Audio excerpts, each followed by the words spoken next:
Deus nosso Pai, Jesus Mestre amigo, te agradecemos, Senhor, por mais esta oportunidade de podermos estudar um pouco mais da doutrina espírita. Que a nossa irmã que vai fazer uso da palavra seja bem intuída e traga o esclarecimento para cada um de nós e que nós possamos, ao sair daqui, colocar em prática o amar os vossos inimigos. Que assim seja, graças a Deus. Com vocês, Sueli. Vamos lá. Uma boa noite a todos. Vamos enfrentar aí um assunto, né? Ali é Evangelho segundo o Espiritismo. Esse quis uma companhia, se repetiu e eu não vi na hora e veio. Mas é um só, Evangelho segundo o Espiritismo, capítulo 12. Eu achei tão bonitinho esse quadrinho, porque eu gosto muito de interpretar não só o que vejo, quanto o que leio, né? E a carinha dessa ovelhinha, né? Tá linda. E a cara da raposinha tá assustadíssima. Não sei se tá dando para vocês verem. A carinha. Olha a cara da raposinha, como é que ela tá assustada com a atitude da ovelhinha. A ovelhinha toda bonitinha, de perninha cruzada, felizinha. Olha a carinha simpática e feliz que ela tá. Com uma florzinha, e o miolo da flor é um coração. Quando eu vi esse quadrinho, eu falei, gente, que coisa mais fofinha, né? E ele diz muito, muito, muito. Só pela imagem ele diz muito. Porque ela, a ovelhinha, ela tá feliz fazendo isso. Ela não está fazendo isso obrigada. Ela não está fazendo isso porque falaram que ela tem que amar o inimigo. Ela está fazendo porque ela está feliz, ela quer fazer. Ela está tão cheia de graça, né? E aí com aquela florzinha ali, e desarmou a raposa. E o que a gente aprende na doutrina espírita? A gente aprende que a gente desarma o inimigo quando a gente dá a outra face. A gente aprende isso. E foi exatamente, a raposa está tão assustada, né? Lobo, raposa, acho que é lobo, né? No caso, acho que é um lobinho. Está tão assustado ali que ele não está acreditando que ele está na frente de uma ovelhinha e não pode fazer nada, né? Ele não pode fazer nada. Não pode fazer por quê? Porque ele não tem clima, não tem nem clima, ele está desarmado, né? No início eu chamei de raposa, mas é um lobinho, então realmente ele está desarmado. Esse quadrinho para mim disse tudo que a palestra quer dizer, que o amor desarma o ódio. Então, é isso que é a nossa temática, né? É isso aí. Então, vamos lá. Quando a gente olha, o Wagner ainda falou, eu também, quando comecei a observar, eu falei assim, gente, se já está difícil amar o amigo, que dirá amar o inimigo, né?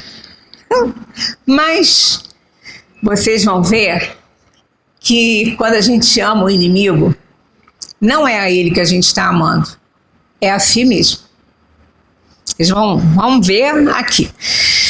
Tá tudo aí grifadinho, porque esta mensagem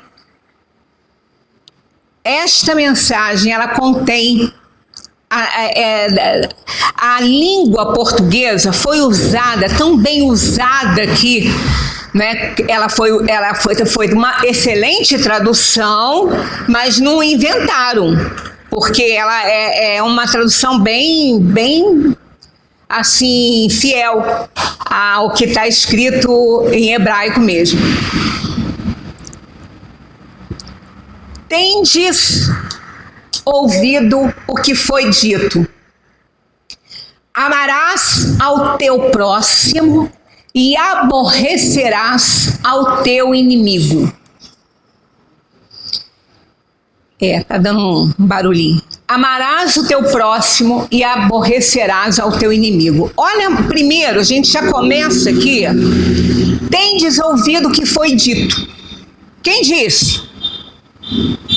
Né? Porque Jesus, isso aqui foram palavras de Jesus quando veio para cá, né? Quem foi que disse então? Tendes ouvido o que foi dito: amarás ao teu próximo e aborrecerás ao teu inimigo. Foi Moisés. Foi Moisés com a primeira revelação de Deus aos homens. Foi Moisés nos 10 mandamentos. A gente tem que observar realmente a força do verbo, do tempo verbal, a força da palavra, para a gente poder entender direitinho e não ficar aí só fazendo a própria interpretação, porque às vezes a gente erra muito, né? Principalmente que as interpretações que a gente dá são muito voltadas para as nossas querências, né? Para as nossas conveniências. Então aqui nós temos: amarás ao teu próximo e aborrecerás. É um imperativo. É um imperativo aí. Mas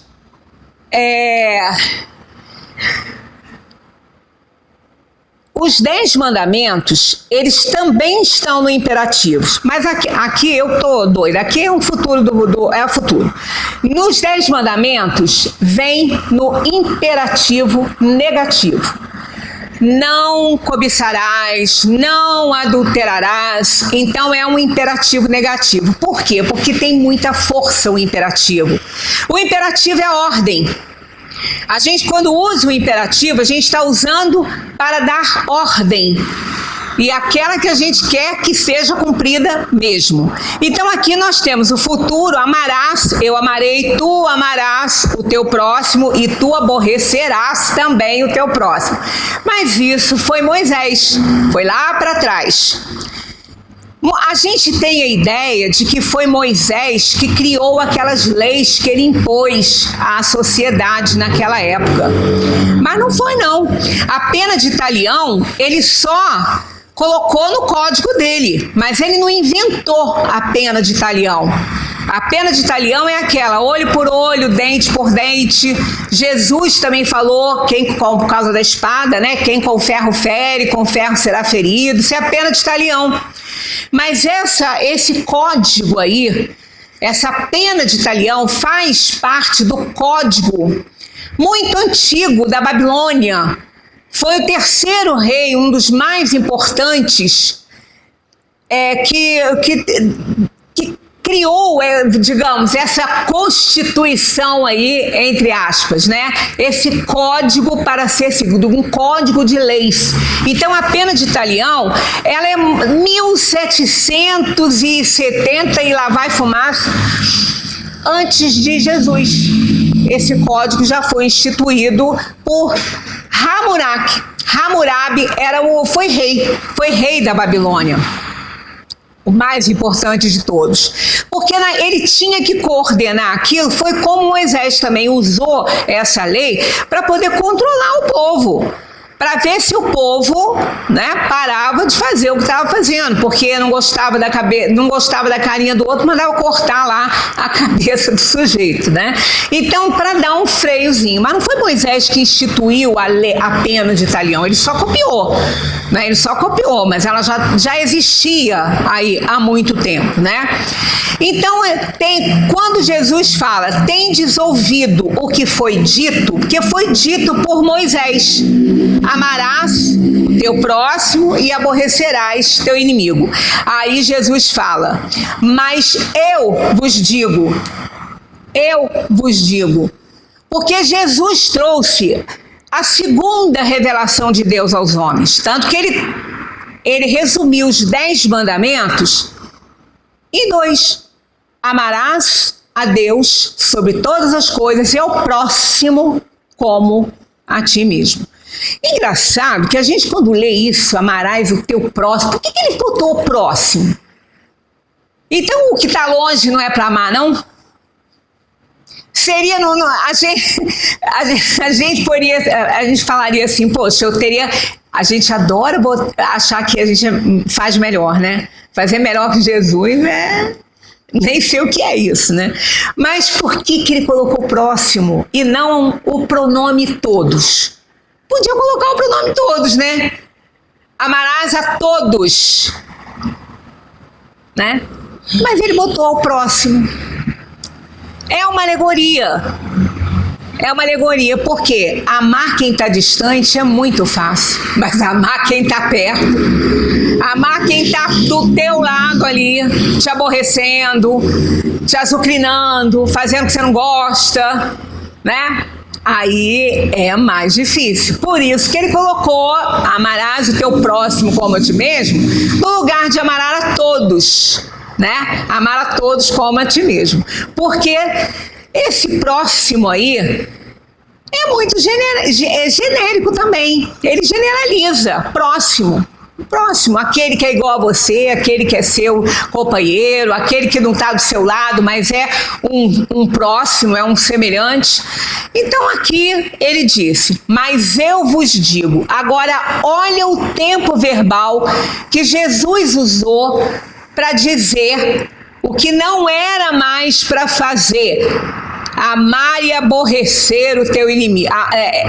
Amarás o teu próximo e aborrecerás o teu inimigo. Mas eu vos digo, então aquilo lá não é para fazer. Então, olha o tempo que ele trocou. Ele tirou do futuro e botou para o imperativo. Olha que interessante isso aqui, ó. Amai os vossos inimigos. Não é amarás. Igual que está lá em cima. Amarás o teu próximo e aborrecerás o teu inimigo. Aí é um futuro. Aqui, ele tirou esse tempo verbal, ele mudou daqui para imperativo. Que significa ordem. Não é apenas um pedido, não é apenas uma sugestão. O futuro dá essa ideia, amarás. Se quiser, você vai amar, né? É para amar, mas aqui não tem essa conotação, aqui é um imperativo afirmativo, olha aí. Amai os vossos inimigos, fazei bem ao que vos odeia, orai pelo que vos persegue e caluniam. Olha, tudo no imperativo. Então isso aqui não é uma sugestão, é uma ordem. É uma ordem de Jesus. Aí a gente pensa, mas, poxa, olha que ordem que ele está me dando, né? Amar o meu inimigo. Né? Eu tenho que fazer isso. Tem. Tem porque um dos mandamentos que ele colocou lá, são 2, que ele resumiu os 10, amar a Deus sobre todas as coisas e ao próximo como a si mesmo. Ele não disse ali amigo ou inimigo naquele mandamento. Ele não disse amigo, amarás o teu próximo amigo. Não, nem o inimigo. Então aqui ele já bota uma ordem. Então antes foi até uma sugestão, né? Já que ele nos deu o livre-arbítrio, ele dá a sugestão para que a gente ame o próximo como nós nos amamos. Começando por aí,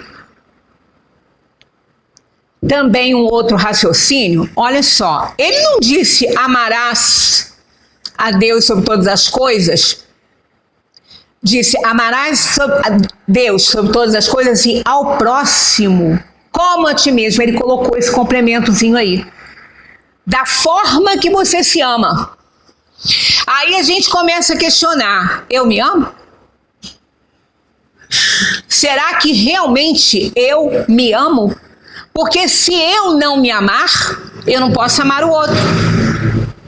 Se a forma de eu me amar é me criticando o tempo todo, é me lamentando o tempo todo, reclamando o tempo todo das coisas, é assim que eu vou amar? Então eu tenho que primeiro aprender a me amar para poder amar o próximo. Porque se é como eu me amo, então, se eu não estou me amando muito bem, eu não vou conseguir amar o próximo, de jeito nenhum.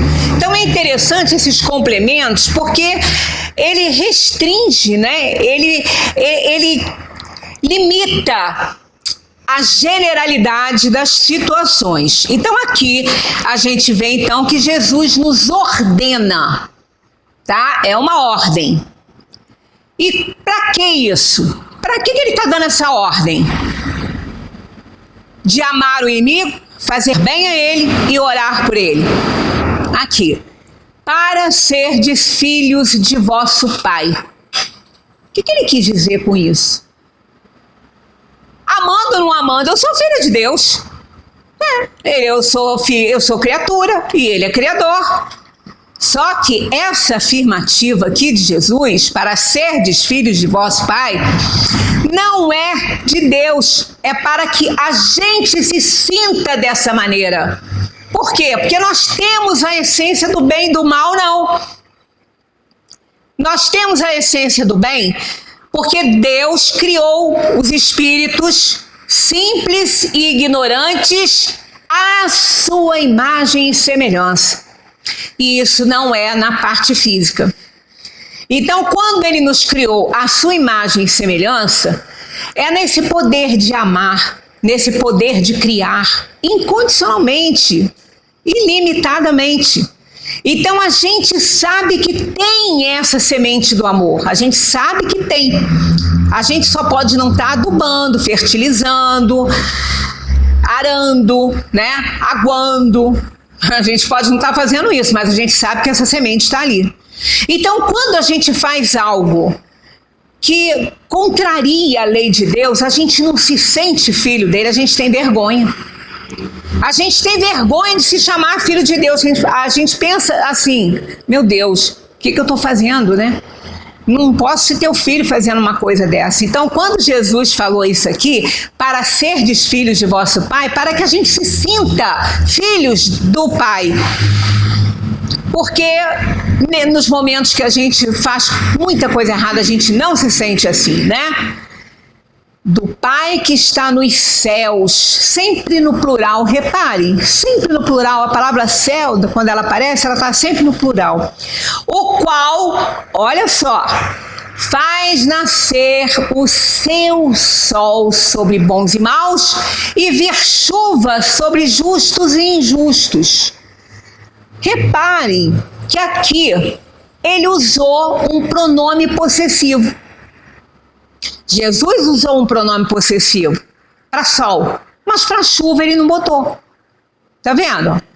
Ele não disse o qual faz nascer o seu sol sobre bons e maus e a sua chuva sobre justos e injustos. Olha como que isso está escrito. Olha aqui. O qual faz nascer o seu sol. Sol de quem? O sol de Deus. Sobre bons e maus e vir chuva. Vir chuva. Não está falando a minha chuva, né? A chuva. Sobre justos e injustos. Então, olha que interessante.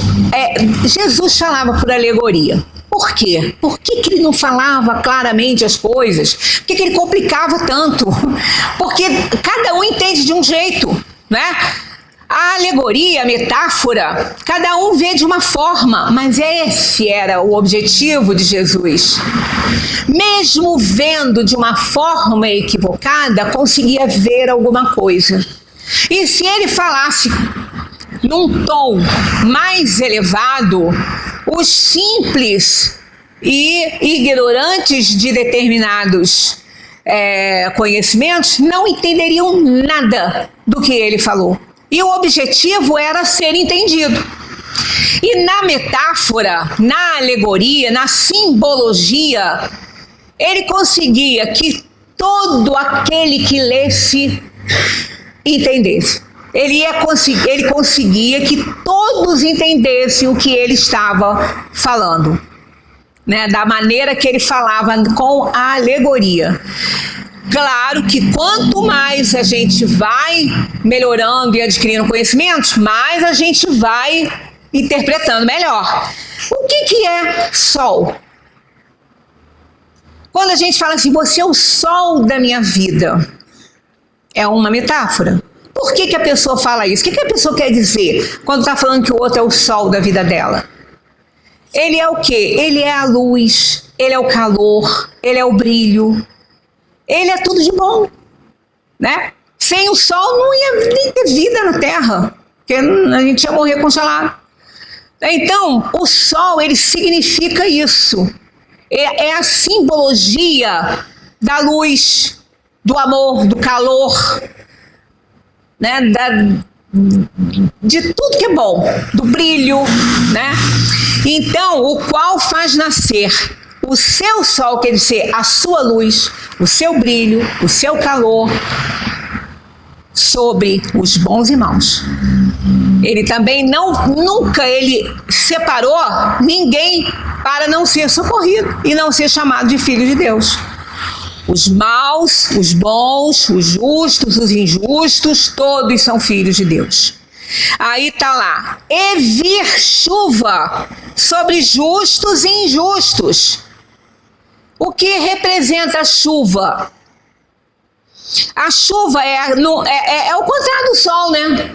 A chuva faz fechar o tempo, tira a beleza, o calor, o brilho, né? A luz, fica fechado, fica triste, tem gente que fica deprimida com a chuva, né? Mas essa chuva, simbolizando a tristeza, simbolizando às vezes a doença, simbolizando a angústia, simbolizando aquilo que o sol não simboliza, sobre justos e injustos. Quer dizer, tanto faz os justos quanto os injustos vão ter doenças, vão ter tristezas, vão ter dores, vão ter sofrimento, mas cada um do seu modo, cada um na intensidade que procurou, que buscou. Então, por isso que ele não colocou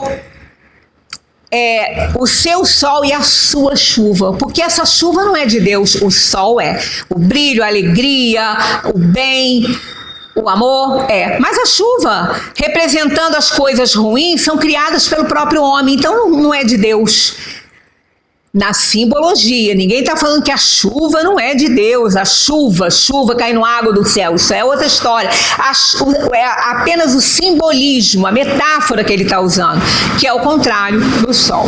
Então essa parte aqui, ela contém muita coisa para ser observada, para a gente poder ver a importância que é amar o inimigo. É muito importante mesmo para a nossa alegria e felicidade. Porque se não amardes, senão aos que vos amam, que recompensa haveis de ter? É a continuidade, né, disso. Não fazem os publicanos também assim? E se saudares somente aos vossos irmãos, que fazeis nisso de especial? Não fazem também assim os gentios? Eu vos digo que, se a vossa justiça não for maior e mais perfeita que a dos escribas e fariseus, não entrareis no reino dos céus. O que é o reino dos céus? Um lugar onde tem um trono e Deus está lá sentado? Não, Jesus falou várias vezes: o reino do Pai está dentro de vós. Porque o reino de Deus é tudo de bom. É a alegria, é o amor, é a paz de consciência, é a certeza do dever cumprido. Isso nos coloca no reino do bem. Então, aquele que realmente não fizer de acordo, ele vai estar sempre sendo infernizado, até porque o inimigo um dia foi amigo, né? Porque não existe inimigo sem ter passado pela amizade, né? Porque tira o i, né? In, no caso, que nega. Inimigo, né? Então, o inimigo é o contrário de amigo.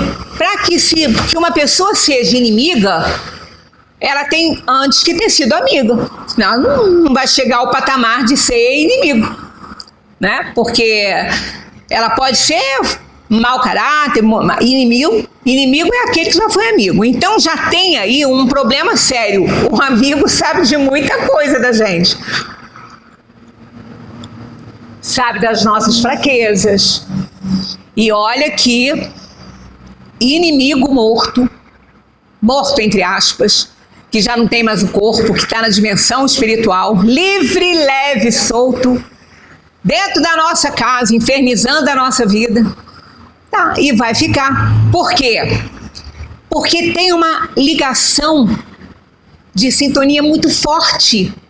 Tem uma sintonia muito forte um com o outro. Antes eles eram amigos e passaram a ser inimigos. Então aquela sintonia já vem de longe. E é um problema seríssimo ter um inimigo. A gente tem que evitar o máximo possível ter inimigos. Porque a coisa fica feia para o nosso lado, principalmente quando eles morrem. Às vezes a pessoa pensa assim, morreu, acabou, né?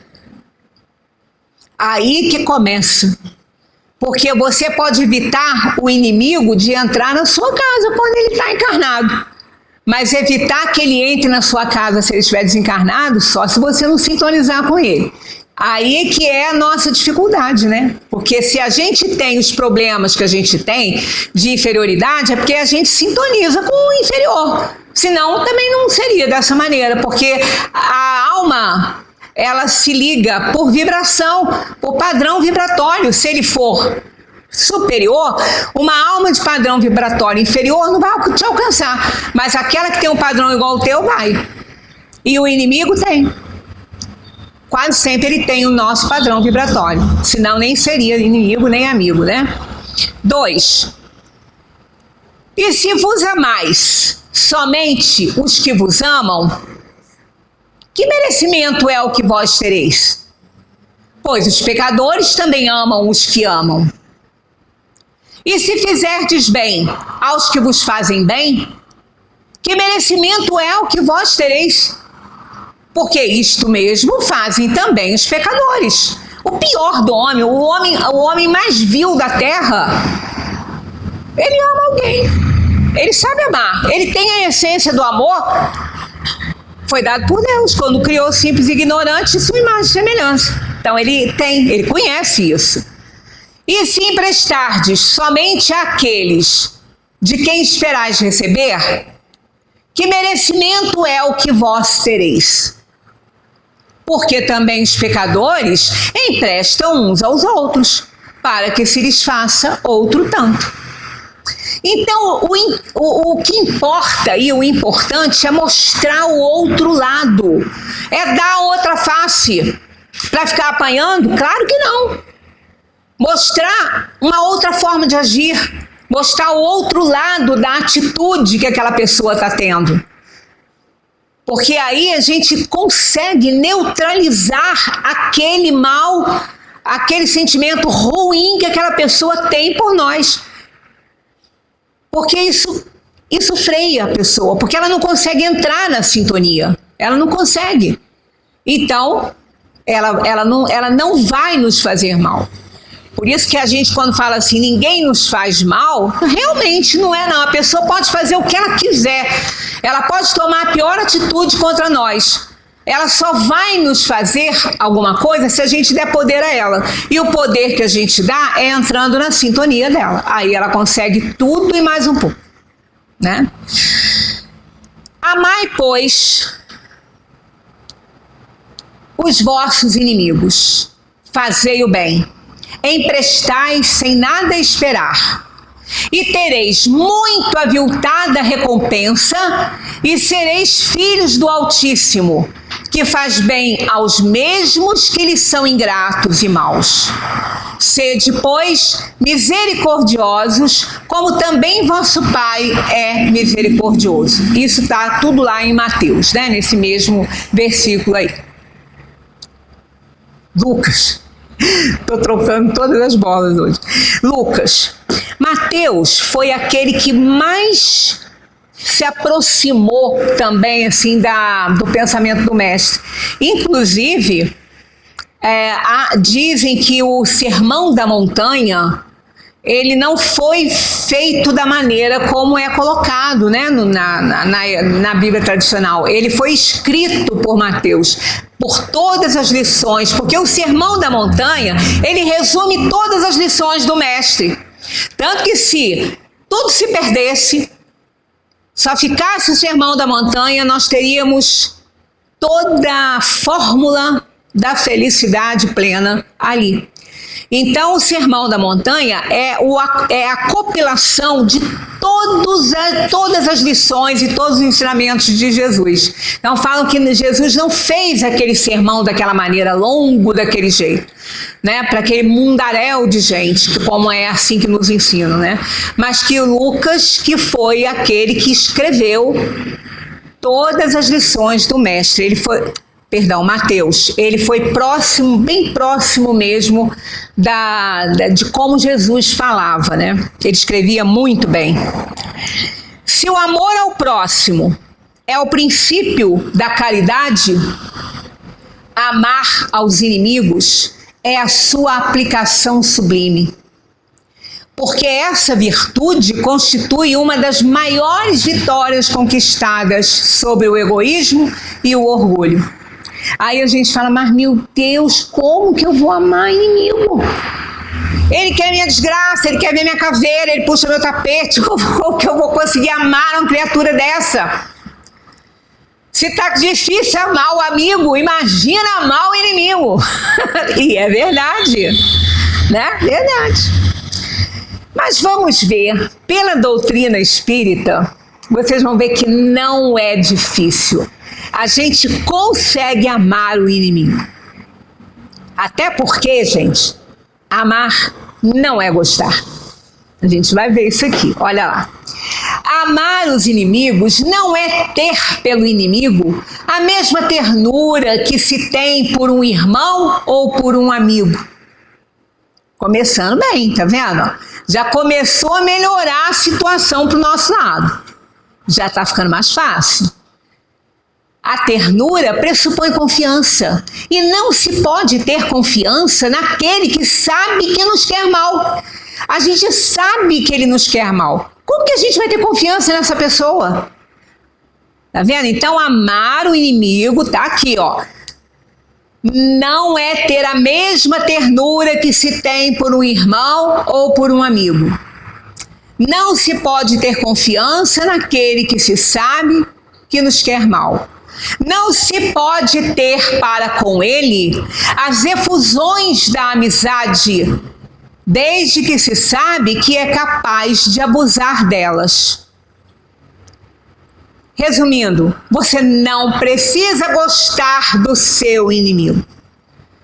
Não precisa gostar. Aliás, não tem que gostar. Porque não pode gostar. Como que você vai gostar de uma pessoa que você não tem confiança, que você não pode confiar, que não faz da maneira que você considera uma regra de lei divina? Como que você vai gostar dessa pessoa? Então, a doutrina espírita não está mandando você gostar do seu inimigo. Ela está mandando você amar. Ah, mas não é a mesma coisa? Não, não é a mesma coisa e a gente vai ver. Entre pessoas que desconfiam umas das outras, não pode haver os impulsos da simpatia existentes entre aquelas que comungam dos mesmos pensamentos. Não se pode ter a mesma satisfação ao encontrar um inimigo que se tem com um amigo. Ora, claro, tá vendo como é que ficou mais fácil? Então, quando você vê um amigo passar do outro lado ali da calçada, você está aqui, sua vontade é atravessar e abraçar. Porque você gosta dele. É seu amigo e você gosta. E mesmo que ele não seja seu amigo, às vezes ele não é aquele amigo de todo dia, mas você gosta. Quantas vezes já aconteceu com vocês, comigo já aconteceu? Você está num aniversário, num grupinho, uma opção de pessoas conversando ali, todo mundo ali feliz, conversando, e uma pessoa que você nunca viu começa a conversar com você ali, e você começa a ter uma afinidade com aquela pessoa. Você passa o quê? Gostar dela. Você passa a gostar daquela pessoa, você nem tem amizade. mas você passa a gostar, porque o gostar não é o amar. Amar é muito mais profundo. Quando você vê um inimigo passando ali, alguém que você não gosta, você não quer atravessar a rua, ainda mais que a doutrina espírita falou que você tem que amar o inimigo, não é você atravessar e ir lá e dar um abracinho nele, não. Você vai levar um saculejo ali também, né? Bater nas costas, dar um abracinho, não é isso. Não é isso. Então está bem claro da doutrina como que a gente deve amar o inimigo. Esse sentimento resulta de uma lei física, aquela parte que a gente rejeita, que você não gosta, você não quer ver na frente, é isso aqui, ó. Esse sentimento resulta de uma lei física, assimilação e repulsão dos fluidos. Se você não gosta da pessoa, aquela pessoa não tem nada a ver com você, ainda por cima te maltrata, é claro que os fluidos vão se repelir. Então não adianta essa de abracinho, isso é hipocrisia, isso é falsidade. Aí é pior ainda, né? Amar aos inimigos não pode, pois, significar que não se deve fazer nenhuma diferença entre eles e os amigos. Olha a coerência da doutrina espírita, olha que coerência. Aí começa a gente a ficar mais aliviado de que realmente dá para amar o inimigo. Não é darmos a uns e a outros o mesmo lugar no coração. Claro que não. Você não vai dar o mesmo lugar no seu coração e no seu pensamento para o inimigo, aquele que você dá para o amigo. Então, olha que lucidez isso aí. Porque se Jesus estivesse exigindo que a gente colocasse o inimigo no mesmo patamar do amigo no coração, vamos combinar que eu aí, nas minhas preces, eu ia pedir um esclarecimento. Né? Porque isso não é possível, a gente não consegue isso. Não consegue. E se fizer, é uma falsidade. Porque o seu coração não dá para isso, o seu sentimento também não. Então vamos lá, olha só. Amar aos inimigos não é, pois, ter por eles uma afeição que é natural, uma vez que o contato de um inimigo faz bater o coração de maneira inteiramente diversa que o de um amigo. Quando a gente abraça um amigo ou vê, não precisa nem abraçar, viu o amigo, a gente já está com aquela alegria no coração. Quando viu o inimigo, começa aquela mancha no olho, né? Quer dizer, são diferentes os sentimentos, né? Amar o inimigo é não ter ódio, nem rancor ou desejo de vingança. Aí entra naquela questão do resumo que Jesus fez dos 10 mandamentos. Amar a Deus sobre todas as coisas e ao próximo como a si mesmo.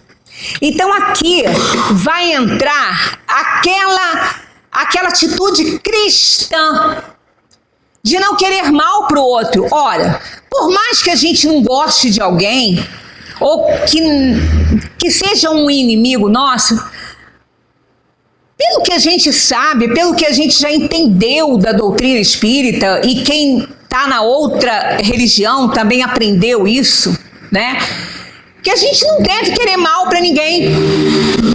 Tem gente que fala assim, é melhor você não querer mal mesmo não. Sabe por quê? O mal vai e volta. Tudo bem, ele vai e volta. Mas mesmo que ele não volte, você já está envenenado. Porque você sentiu essa raiva, você sentiu esse ódio. Nesse momento, você está bebendo desse veneno também. Você também está se matando. Não é só o outro que você quer, porque quando você sente isso, você já desorganizou os fluidos do perispírito. Eles estão desordenados, prontinhos para somatizar a doença no corpo físico. Olha o que disse aqui o Dr. Paulo Porto. Na hora que eu estava terminando de editar isso aí, entrou um vídeo dele para mim. Olha só, eu só vou ler o que ele falou, porque o vídeo não vou botar aqui. Dr. Paulo Porto é um neurocirurgião paulista que é assim, de ponta, né? Ele é maravilhoso, aconselho que vocês sigam ele aí, porque ele só tem assim, conselho bom pra gente. Ele coloca assim: estudos mostram que o cérebro não diferencia a dor física da dor emocional. E ódio pelo inimigo, por que você sente? Porque você está magoado, você está ofendido, você está com um buraco no coração. Você está carregando uma dor que ele te causou, por isso você tem ódio dele. Então é o que ele diz, ó: estudos mostram que o cérebro não diferencia a dor física da dor emocional.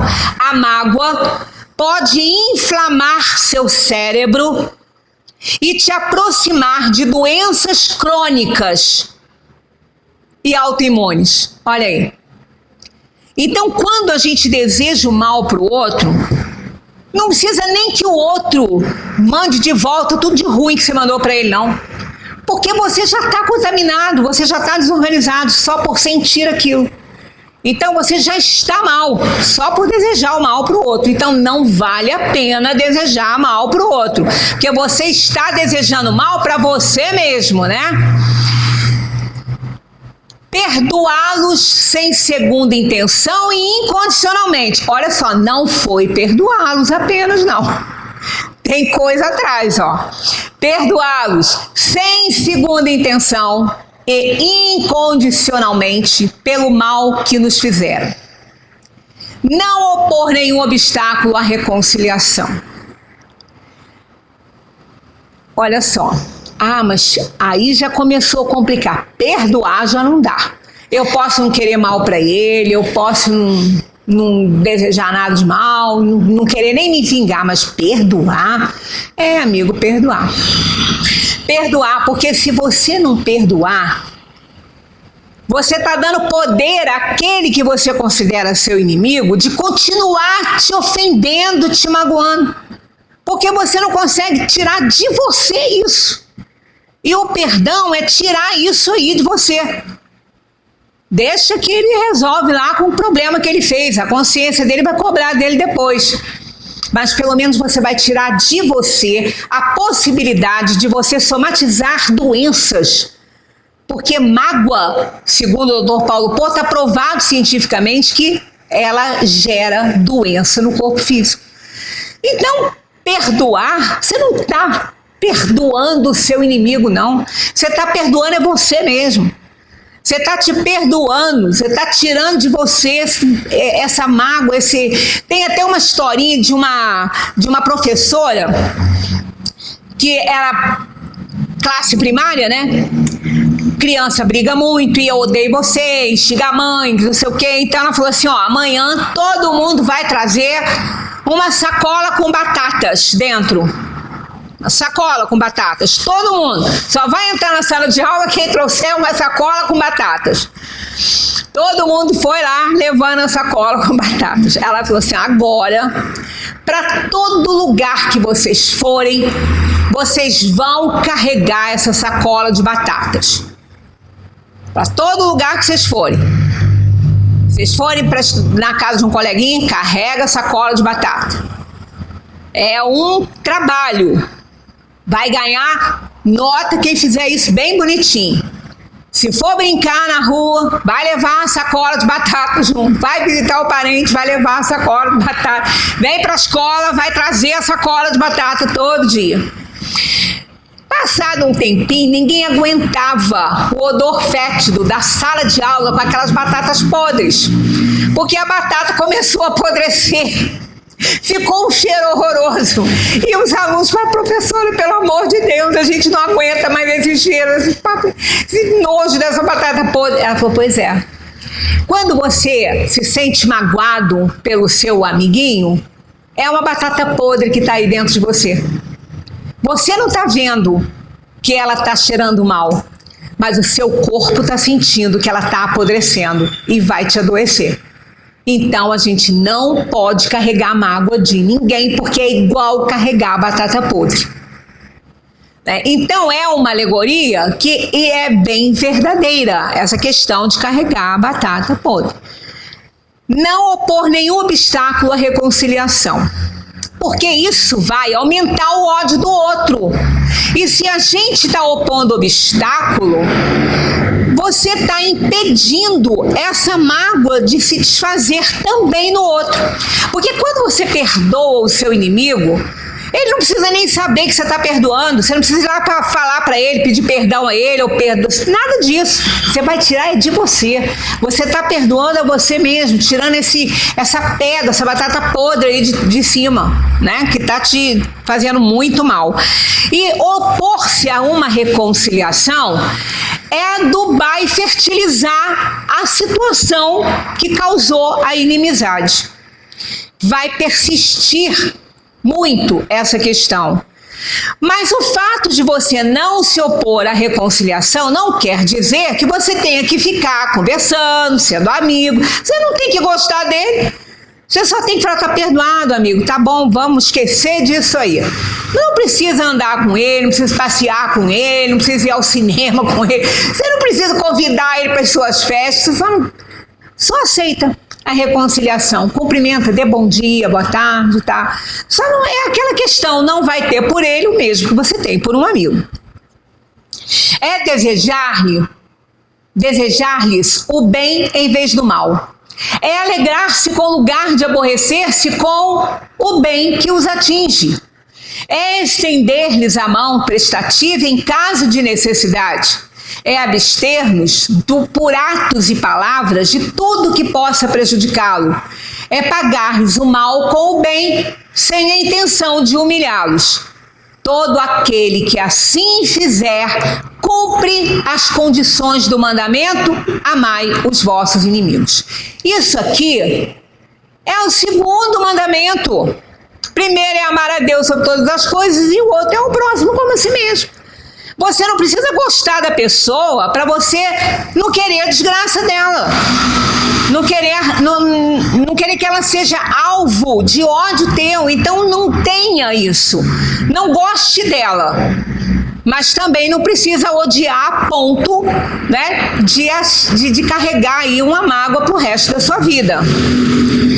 Amar o inimigo não é gostar do inimigo. Não é isso.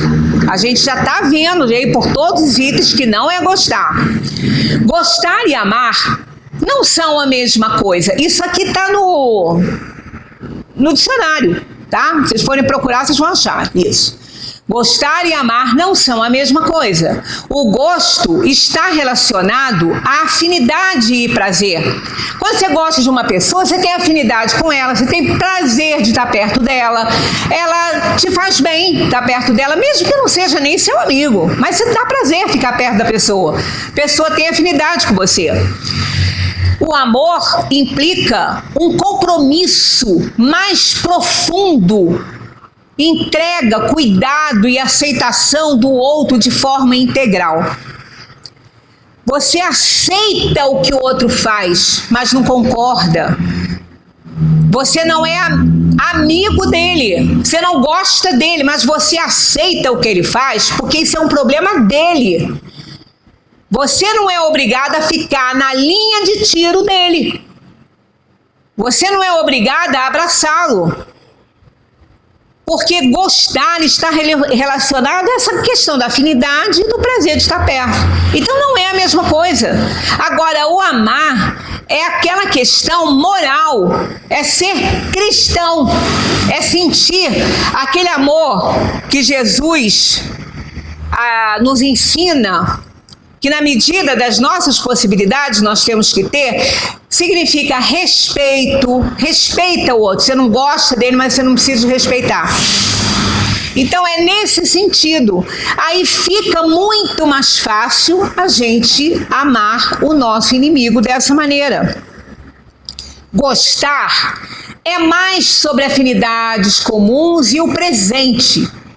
O de hoje, né? Encontrei com a pessoa, conversei com ela, poxa, gostei daquela conversa, gostei daquela pessoa. É uma coisa presente, é uma coisa superficial, né? Apreciação pela companhia e qualidade da pessoa pode estar ligado a hobbies em comum, bom humor ou momentos agradáveis. Pode ser mais superficial e se limitar às qualidades apenas. Não é nem ser amigo, tá vendo? É sempre com gostar.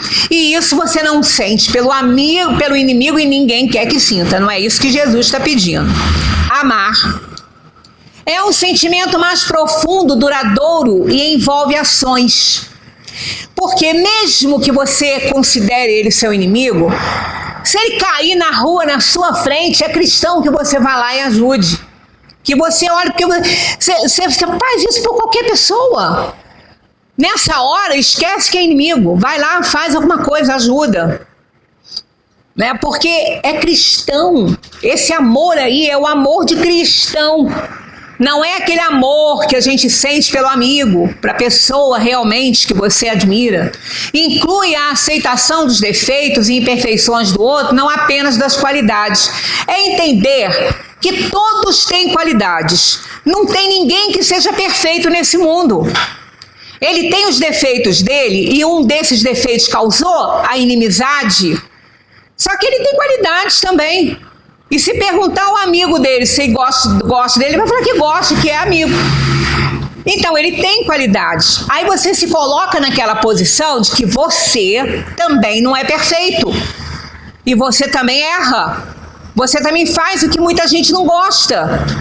Você não agrada a todos. Tanto que no Pai Nosso, o que a gente pede lá no Pai Nosso? Penúltimo parágrafo do Pai Nosso. Não nos deixeis cair em tentação e livra-nos do mal. Jesus não está pedindo para que as tentações não cheguem até a pessoa. Jesus está pedindo para quando elas chegarem, esse em aí é valor temporal. Em tentação, é um valor temporal. Então, quando a gente estiver diante da tentação, diante do enfrentamento com alguém, da ofensa de alguém, não nos deixar cair diante daquilo ali. É isso que a gente está pedindo no Pai Nosso. Perdoa-nos assim como nós perdoamos a quem nos tem ofendido. Ah, mas eu não perdoo, não. Então, você também não vai ser perdoado, porque o que você está pedindo aí, para que Deus te perdoe da forma que você perdoa seu inimigo. Se você não perdoa, então você também não vai ser perdoado, porque não tem nem forma que você perdoa. Você está pedindo isso para perdoar da maneira que você perdoa. Então é o que você está pedindo que você vai ter. Né? O Pai Nosso, se a gente for pensar bem, a gente não sabe nem nada que está falando dele, tá? A gente nem lê direito. Manifesta-se em um desejo de ver o outro bem e feliz e de contribuir para o seu crescimento. Tudo que você puder fazer pelo seu inimigo, faça. Porque inimigo é um problema seríssimo na vida da gente. Ele é inimigo hoje, ele vai desencarnar como inimigo. Você pode encarnar e ele ficar lá, ele destruir, ou pelo menos se você estiver na sintonia dele, ele vai te criar muitos problemas na reencarnação, ou vir na sua família, como filho, como mãe, como pai. É assim, a lei de causa e efeito. Né? Então, a gente precisa não opor obstáculo à reconciliação. Está lá, ó, reconciliar-os com seus adversários enquanto estás a caminho, porque depois a coisa cresce. É igual jogar sujeira para debaixo do tapete. Parece que está limpo, mas levanta o tapete para ver. Então, são aqueles obsessores que a gente vê que hoje estão aí na nossa vida, são inimigos nossos do passado. Às vezes até dessa vida mesmo, né? Então envolve sacrifício, perdão e a necessidade de fazer o relacionamento dar certo. Envolve sacrifício, sim. Porque você não é obrigado a dar abracinho, mas é obrigado a respeitar. Porque é uma atitude cristã. Então fica mais fácil. Não é tão simples, mas fica bem mais fácil do que exigir que você coloque o seu inimigo no patamar do seu amigo. Aqui nós temos uma passagem de Mateus, que você já conhece, que é aquela da face, né? Vós tendes ouvido o que se disse, olho por olho e dente por dente. Eu, porém, vos digo que não resistais ao mal, mas se alguém te ferir tua face direita, oferece-lhe também a outra. E ao que quer demandar-te em juízo e tirar-te a túnica, larga-lhe também a capa. E se alguém te obrigar a ir carregado 1000 passos, vá com ele ainda mais outros 2000. Dá a quem te pede e não voltes as costas ao que deseja que ele te emprestes. Isso aqui é para você não fazer por interesse as coisas. E quando alguém fizer esse andar mais 1000, esse dar a outra face, dar a túnica também, não é no sentido literal dessa palavra, é mostrar outra atitude, é não pagar o mal com o mal. Simples assim. Não faça um mal para pagar o mal que ele já está te fazendo. Porque você não vai ser melhor que ele, né? Tudo tem uma finalidade. Tudo acontece para que possamos receber as lições de que precisamos. É necessário compreender que existe um poder maior no mundo. Confiar em que todas as coisas avançam em direção ao bem, mesmo quando não reconhecemos nem compreendemos o que está acontecendo. Isso é fé. Quando alguém nos ofende, quando alguém faz algo que acaba com a amizade, isso é um teste para a gente também. A gente está sendo testado com isso. E não é por acaso que isso está acontecendo, não. Aquela lição ali, às vezes, a gente precisa aprender. Então, aquela pessoa, ela está sendo instrumento, infelizmente, do mal, né? Para que você aprenda lições. Então, mesmo assim, né, você ainda deve agradecer aquele momento ali que foi uma lição para você. Se você se magoou e se ofendeu, é porque você ainda tem essa lição para aprender. Senão você não se magoaria. Uma vez perguntaram a Gandhi se ele perdoava, ele falou que ele não. Ele falou, aí a pessoa falou, mas como o senhor não perdoa? Ele falou, não perdoo não. Mas como assim? Eu não perdoo porque eu não me ofendo. Eu não tenho que perdoar ninguém me ofende para eu ter que perdoar. Estão vendo? Então é essa a questão. Nós temos que aprender com as coisas ruins que acontecem com a gente, porque aí sim. Então ter ódio daquele que está sendo instrumento para que a gente se corrija também não é uma boa ideia. Você não controla o que o mundo joga em você. Não controla as ações dos outros, os imprevistos, as crises. Mas você controla, sim, o que você devolve para o mundo.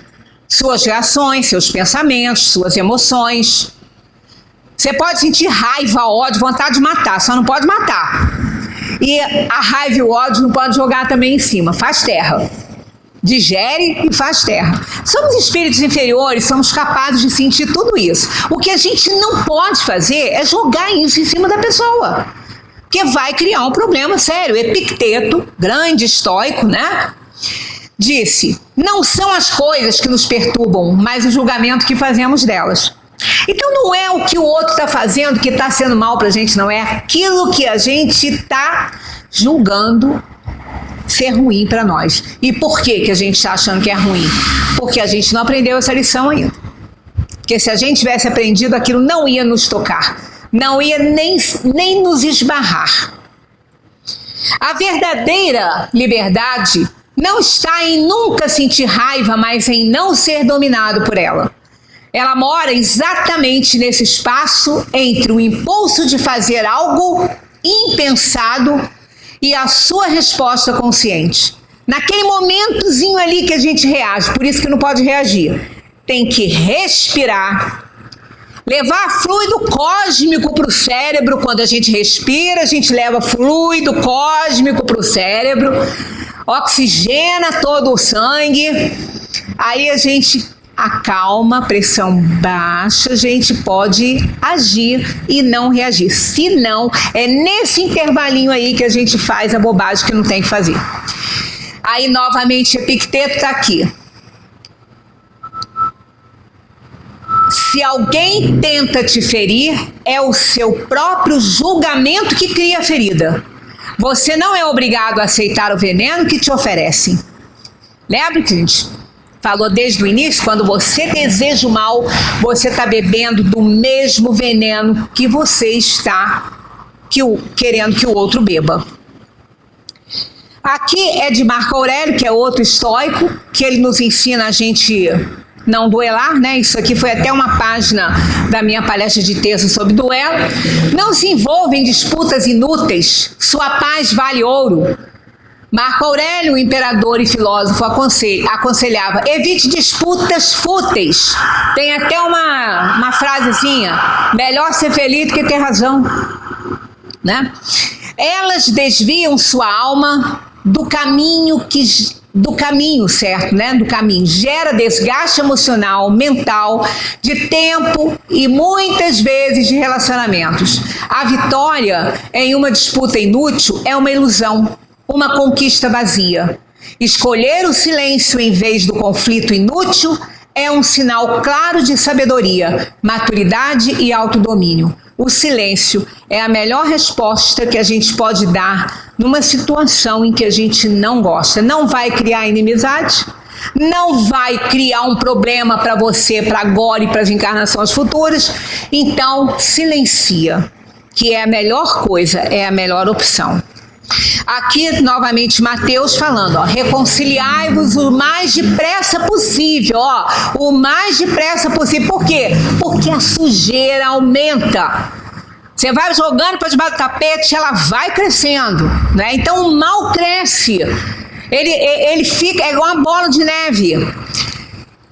Reconciliai-vos o mais depressa possível com o vosso adversário, enquanto estáis com ele a caminho, para que ele não vos entregue ao juiz, o juiz não vos entregue ao ministro da justiça e não sejais metido em prisão. Digo-vos em verdade que daí não saireis enquanto não houverdes pago o último centil. Esse centil é o quê? Enquanto você não se livrar daquela raiva, daquele ódio que você está jogando em cima de alguém. Enquanto você não vai ter paz, né? Na prática do perdão, como em geral, na do bem, não há somente um efeito moral. Há também um efeito material. A morte, como sabemos, não nos livra dos nossos inimigos. Os espíritos vingativos perseguem muitas vezes, com seu ódio, no além-túmulo, aquelas contra os quais guardam rancor, donde decorre a falsidade do provérbio que diz: morto o animal, morto o veneno. Quando aplicado ao homem, isso não funciona.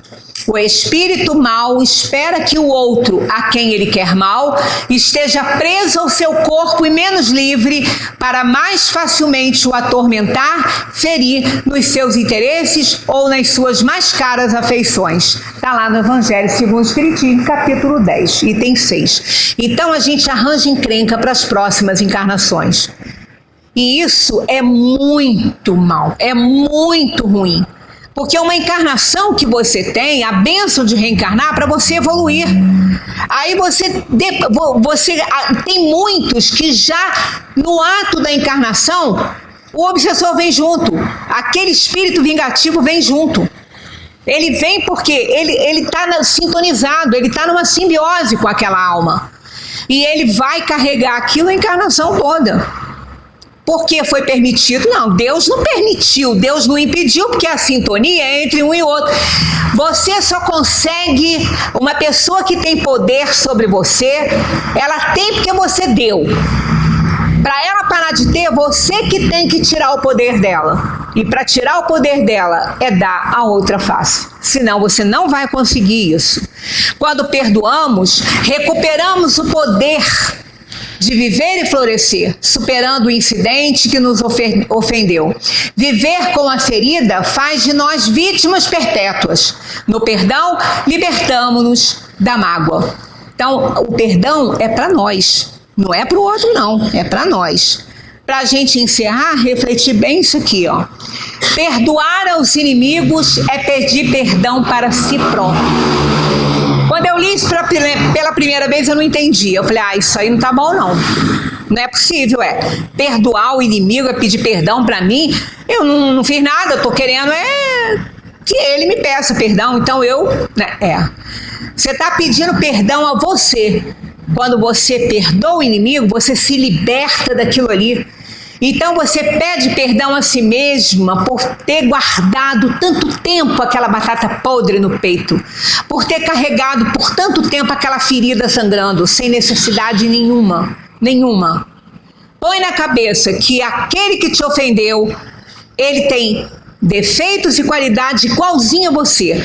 Da mesma maneira que ele te ofendeu, tornando-se seu inimigo, você também faz com outra pessoa. Ofende e se torna inimigo de alguém. Então estamos todos no mesmo barco, somos todos espíritos inferiores encarnados num planeta de provação e expiação. Então perdoar aos inimigos é pedir perdão para si próprio. Perdoar aos amigos é dar-lhes uma prova de amizade. E perdoar as ofensas é mostrar-se melhor do que era. Então a gente não pode fazer igual, né? Nós temos que pensar sobre isso. Não vale a pena desejar mal para o inimigo, porque você bebe do mesmo veneno. Então aí, com tudo isso que a gente aprendeu aqui, não fica difícil amar o inimigo. É alto negócio para a gente amar o inimigo, nem que seja para se livrar da obsessão que ele vai te causar nas próximas encarnações. Muita paz para todos.